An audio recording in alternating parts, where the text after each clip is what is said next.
Welcome to the Business of Race podcast, where we examine issues of race and racism, the impacts they have on business, and how organizations can effectively address those issues to create a better working environment for all employees. I'm your host, Regina Newkirk-Ricci, the Director of Equity for 90 Forward, a racial justice and equity nonprofit based in Jacksonville, Florida. And today in the conference room, I am joined by dear friends, folks that I have known for a while, the team from City Year Jacksonville. We have Allishia Bauman, who is the Executive Director, Jazmin Miller, who is the Director of Leadership and Training. Learning and Development. I know what it is. I just don't know how to say the title correctly. All right. And Quintin, Griffin, who is the Impact Director. So welcome. Thank you all for joining us. Thanks for having us. All right. So today we're going to talk about a very interesting topic. And I think one that you all are really have a lot of expertise in, right? So the agenda item for today is building and working in effective, diverse teams, right? Because I think that we talk about diversity, it's this wonderful thing, and we should strive for diverse teams do better, they perform better, they have more productivity, they have more profitability, and all of those things are true. And at the same time, when you bring people of difference together, they are different, right? So I think there's a real art to building diverse teams.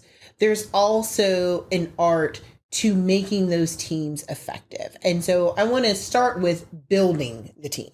Mm-hmm. So how do you recommend organizations go about building diverse teams that will be effective? And I will open that to anyone who wants to answer first. What do you think? Well, I haven't been part of the process of like creating many teams, but I think like when you're building diverse teams, like I think the most important thing to look for is the skills that people bring to the table. And naturally, when you like, if you get somebody who is, great at talking to people, you get somebody who's great at like analytic work, you get people who are great at leadership, naturally you might develop a team that is quite diverse, because naturally the people probably aren't going to look the same. I think the organization has to do a good job at hiring people who look different as well too. So, yeah. Right. And so there's diversity in sort of those checkbox things, race, gender, sexual orientation. But there's also diversity in those various skill sets, the talents you bring to the table, the ways that you think, and that's all adding to the diverse team. Absolutely. Right? Yeah.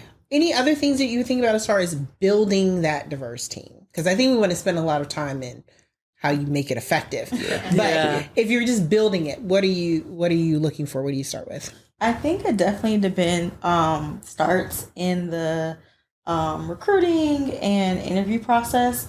It's like really removing barriers from like different people applying, and then like really getting rid of those barriers that will like X people out from applying, from getting their resume reviewed, from making it to the actual interview process. So having, just interview practices that eliminate bias. And so then when we do get to that interview process, also having steps that also eliminate bias. So like having rubrics when you're interviewing and things like that, which City Year we definitely try to do. Having like multi-steps, so we're not just looking at people that we know or that we like. So like we're eliminating bias as much as possible, like during that interview process. And that's a conscious decision on the front end. Yes. Right? Yeah, you have to be intentional about it. Yeah. And I think maybe to take a step back a little bit, so folks know City Year. I mean, we're doing layers of hiring, right? We're looking for diverse young people to serve in our schools, those 18 to 25-year-olds that are mentors and tutors for students. Yeah. And then we're also looking to build our staff who then support those young people, right? And so the ways in which we look to bring on diverse people we do that in every sense of the word, and totally agree with Jazmin and Quintin. And to emphasize some of what Jazmin was saying, my former role was a managing director of people, and I looked at hiring work all the time. And one of the things we worked a lot on is removing language bias. So, for example, a job description has a lot of can have a lot of bias in it. I'll give one tangible example.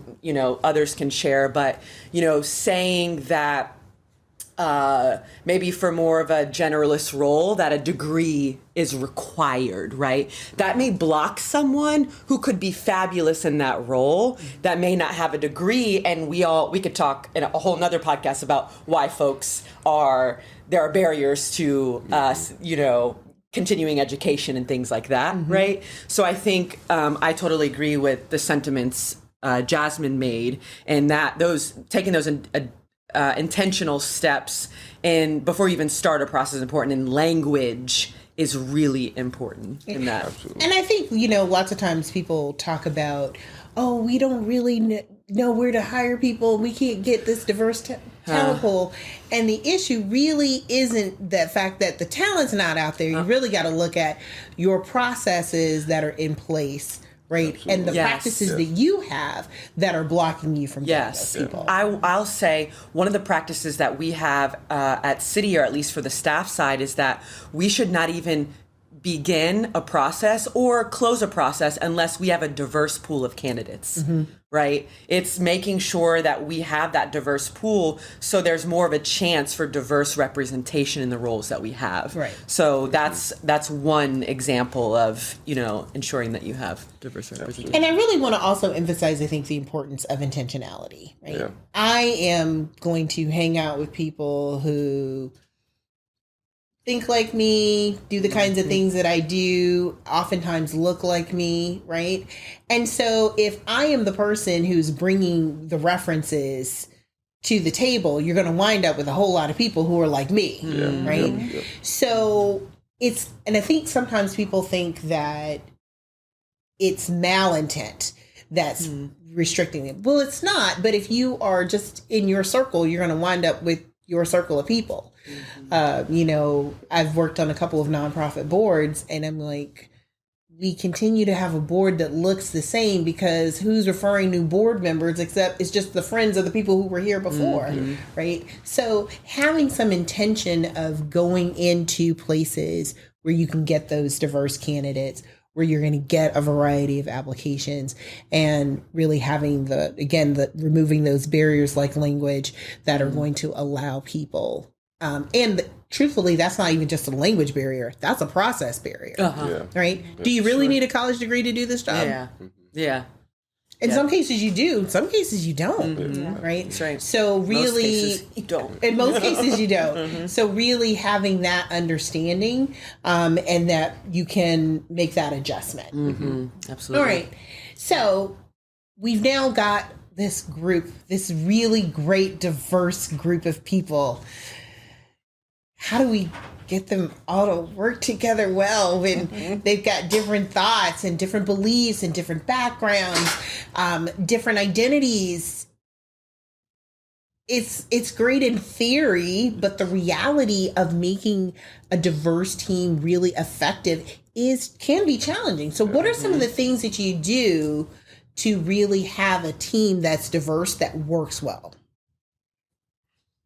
I'm looking at Quintin because Quintin, that's what you do. That's true. You do it well. I would say you get this group of people, they're all diverse. I think first creating a culture of respect amongst the team is one of the first and foremost things. I've been a part of City Year for quite a while. I've been on many different diverse teams. Each year is different. It's different in the way it's diverse. Of course, it's always going to be diverse by race, but even by thought, it's always different. And sometimes people come with just a history of things that they already perceive the world as, so they have their own biases, and on a team those things exist, and we have to figure out how do we collectively accept each other and work with each other at the same time. And it's kind of an art to it. It's not just something you can just make happen. Y'all just go and work together. You have to be very intentional about when there are conflict is going to happen amongst the team. When there's conflict, how do I talk to both sides so I can explain to the people who are on my team like where both sides are coming from and how we can move forward with our different thoughts, different opinions, but we're working towards the same goal. It's okay to do that differently, you know, help people understand that. I think like always approaching it from a strengths-based asset is like the one of the key things I try to do is like this person, yes, they may have, you know, you may not like them, you may disagree with some of the things they say, but what are they good at? What do they bring to our team? What value do they add? Like, oh, this person really works great with students. So when we have events, you might want them to be the one working with students first, you know? And I think that's really like approaching it from that lens usually helps with those diverse teams. It's like maintaining it. So you mentioned helping people understand that difference, Yes. right? So because I want to delve into that a lot because I think that's really important. So if Jazmin believes that we should do this way A, wholeheartedly, and I believe we should do this way C, wholeheartedly. How do you help navigate that difference, especially if that difference is coming from the fact that way A is based on the experiences she's had, and way C is based on the experiences I've had. And that's the strength we bring in the fact that we've got different experiences, but they're causing us to have opposing views. I think that's a really fun situation to be posed with, honestly, when people have like just different opinions. As long as they're not like conflict issues where like y'all feel like y'all are going to like attack each other or cause harm to each other. My advice would be for y'all two to talk and see where each other are coming from. We have this unique tool, without trying to do too much city stuff, we call them Ubuntu walks. It's a very useful tool for people to like really get to know each other on like a foundational level of like who you are as a person. And I will have them talk, like not even about the way A or way B, about what the issue is, just literally talking to each other about where you're coming from. And then I think once you get that understanding, you start to have a respect for where people are coming from. Can you explain Ubuntu? Yeah. Getting ready to ask that question. I think it's important to this conversation. I'm glad you brought it up. It's definitely an African proverb. It means like my humanity is tied to yours. I am because you are. So without me knowing who you are, I can't be a whole person. And we like try to value that on our teams. Yeah. That snaps. It's brilliant because I think before you even get to that conflict place, if you're not having that relational element and understanding who each other are as human beings, it's hard when you get into that place of conflict to see that, right? Because we have ego and bias. Naturally, we all do. But if we're not doing that relational piece, it's hard to get past that. And I think that's a really important part of building that effective team, right? You've got to have the relationships in place and creating those spaces where you actually do get to know each other, because it's going to be important for me to know that Jazmin had XYZ experience and was coming from this field and believes these things, because that's going to be directing her here, where it's also going to be important for her to understand those same things about me, so that when those conflicts come up, that's why. That's why. I think another thing is, likely in conflict, we think more alike than maybe different 9 times out of 10. And finding that common ground, I think, is important too. And, there are ways to do that through relationship and conversation and all of that, to say, like, how can we compromise and meet in the middle? And what does that look like, right? That requires us checking our egos and knowing how to do that and that kind of thing. But again, going back to that, as we've been saying, intentionality around all of this. You have to take time. I mean, in Jazmin, in her role as learning and development, it's not just teaching you how to do the skill, but it's also doing a lot of that stuff with. Yeah, it takes like, when you're thinking about like working together, it's a lot of thinking about the us and the togetherness. So beyond just like building that relationship and finding commonalities, is really learning like to adjust and how to adjust with people. So in my role, I do a lot of coaching. And so with coaching, it's like understanding where a person is and going, okay, that is great, that is where you are, and getting them to realize like, where can you be next? And so like with making diverse teams work, it's a lot of having that reflection points like within the teams and going, okay, where we are. You're here. where we are collectively, and like let's reflect and what are some things that we can do together to get to this other point. Well, and It's good. it's really interesting that you bring this up, especially in your role, and I'm just making you director of training because that's what I'm deciding to So, but in the role, you do training, right? Mm-hmm. Leadership and development. And so I think lots of times, particularly as it comes to talking, understanding, relationship building, we make the assumption that people know how to do it, right? Mm-hmm. Yep. Right? You're just going to know how to work with somebody who's totally different from you because I hired you for the job, right? Or you're just going to have an understanding of other people's cultures because you're in the world, should know that. right? You should just know that. And it's just going to, I don't know if it's osmosis or you're born with it. I'm not sure how people are supposed to get it. But what are those kinds of things that employers really ought to consider being a part of their HR training that might not be on their radar, especially if they are working in diverse teams? I think communication, like there's people don't understand how hard it is to communicate with different people, what communication styles they have, what they don't. It is not like automatic. It's not like just ingrained in everyone. So that's something that's very important. Things like time management. There are people who just go like, oh, I told them what to do. They should just know how to do it. As simple as, simple things as like just knowing how to use email and calendar holds. I literally had to train my new person on how to make calendar holds. And then last week I realized, oh, she doesn't have everything about it, so I have to spend some more time. And that's okay. And so it's really thinking, I'm a person, I never assume people know anything. Like, I ask, and then if they don't, it's okay.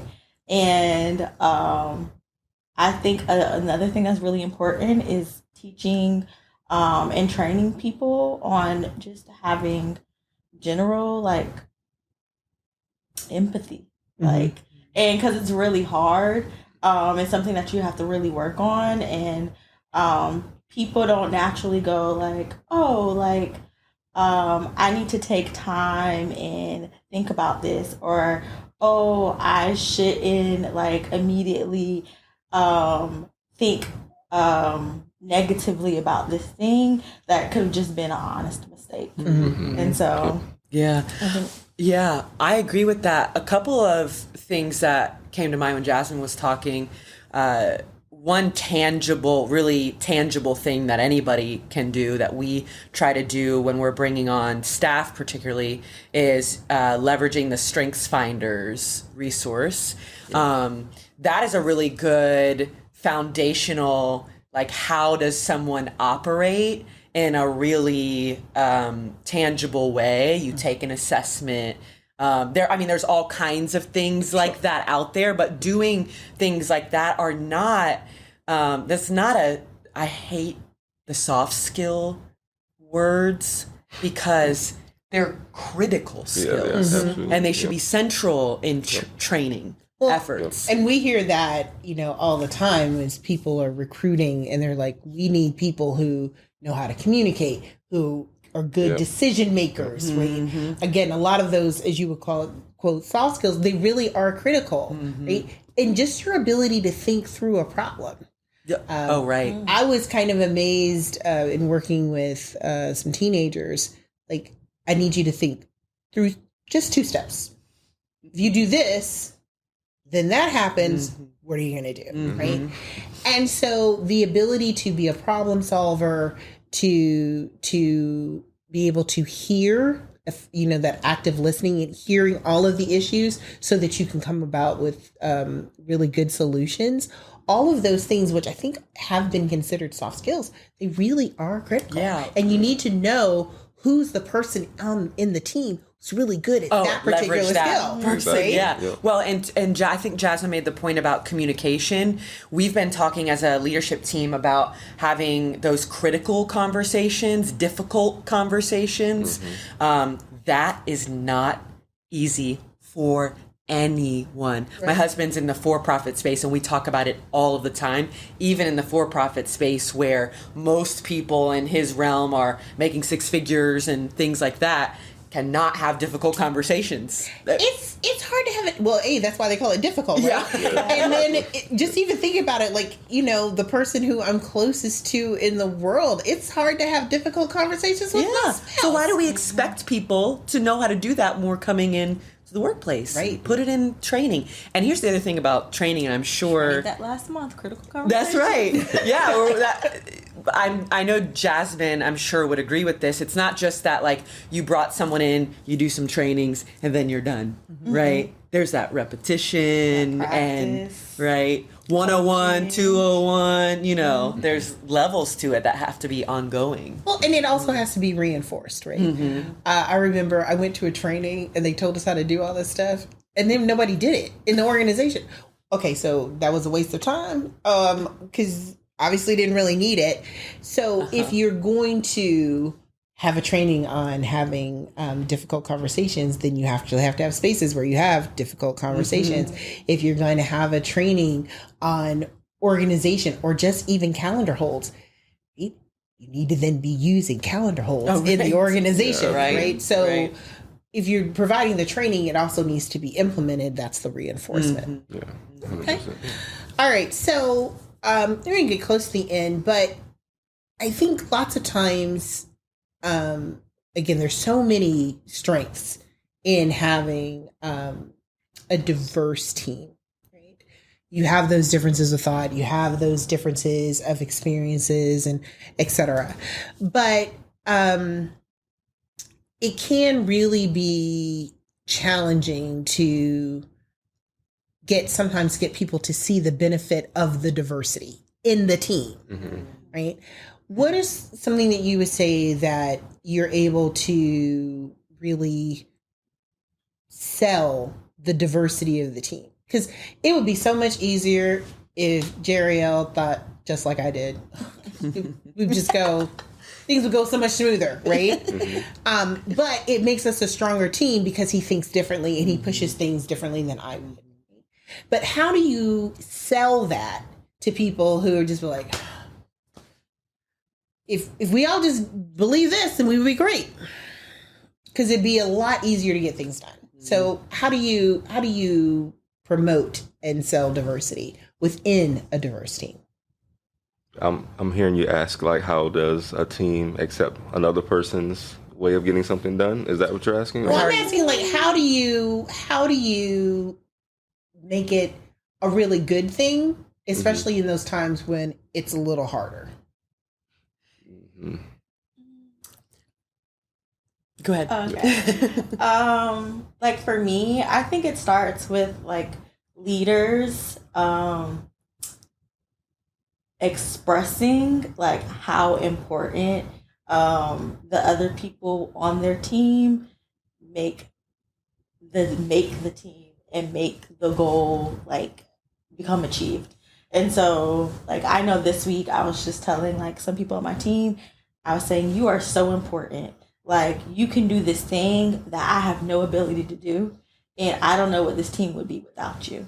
And so it takes leaders, like, actually expressing, like, how important that difference is and how that difference contributes so much to the success. Because people may think, like, oh, because I'm not as productive as Jazmin, because I don't know how to stay, like, on time, and I can't do this, and I'm not this type of communicator, that I'm not an important person on this team, or because I don't have this title. And so it's really important on the leaders to really go, like, no, like, even the littlest thing matters.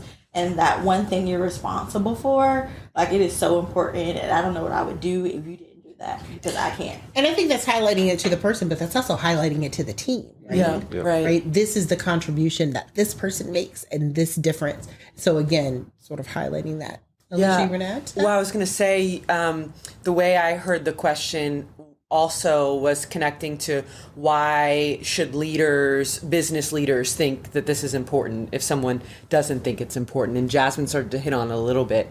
I think the success that you experience in whatever your bottom line is going to be that much greater with a diverse team. And there are lots of reasons why, but I think in our experience, you grow more as an individual and as a team. Your satisfaction levels are higher. And I know that there's all kinds of studies showing, when you are more satisfied and engaged in your workplace and in your team, you're likely to produce more and sustain. And that means you've got lower turnover, right? Because people are going to hang around longer because they feel fulfilled and experiencing growth and connection and those sort of things in a way that you wouldn't if you were in your echo chamber of kind of space. So I think from if there's a leader thinking, I don't know why this is important, there's, fundamentally as good humans, it's important, but there's also a business case to make as to why it's important. Yeah. Absolutely. And I would say too, like, showcasing the skills of your team, like as a leader, is super important, but allowing them to showcase it to the team as well is just as important. And I'll say in the work that we do, probably translates to almost any business, but especially our work, like diversity is like a non-negotiable. Like it has to exist for our students. Like it's just the bottom line. Too many of our students have diverse ideas and opinions for us to have like this echo chamber of idea and thought inside of our schools. It just can't exist. So whether somebody on my team thinks it's more difficult with a diverse team or not, like we need this diversity because this person can do this thing that you can't do for this one student, and that matters too much. And we need this diversity. It's like not a negotiable thing. So I think once people have, if you can drive that home, like drive that vision home to the people that you lead, like they're going to be on board with it because they, it's not a negotiable. If you didn't hear anything else today, make sure you heard this. So, and Quintin, I'm going to start with you and I'll just work the way down. Okay. If you said, what was the big takeaway you have from this conversation? This is like, if you didn't hear anything else, you're an employer. What would be the most important thing you would say that you heard from this conversation about building and creating those diverse teams, effective diverse teams? If you don't have a diverse team, you need to get one. Create one. Pretty simple. If you don't know how to maintain it, figure out why. Check your biases, is what I say. Yeah. That's good. That's really good. Well said. I was thinking something about values and it being important to value diverse teams and prioritizing that. And I mean, it's really important, again, like I last said, for the success of your business, but also in being good humans. It is the right thing to do for the care of your people. And when you prioritize the care of your people, which in my mind is part of that, and a big part of that is having diverse teams, your results for your people in terms of how they feel and how engaged they are, but also for the results of your business, are exponential. So that's what I would say. Jazmin? For me, I think the biggest takeaway is being intentional. So being intentional with creating diverse teams. And then when you have that diverse team, being intentional about making them work together, knowing how to adjust for that team, knowing how to help them build with each other, and really like crush those goals. Like being intentional is the most important thing. It is not easy. It takes a lot of work, but it's so important. And it requires consistency. You can't be intentional right now. And then like, whatever.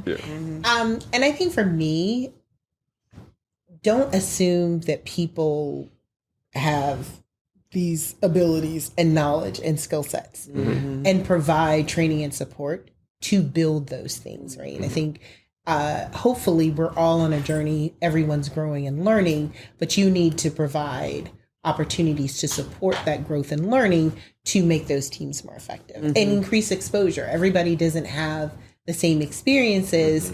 And so the more exposure you can provide to difference, the greater understanding that comes from that. Yeah. And then I think the more people work together.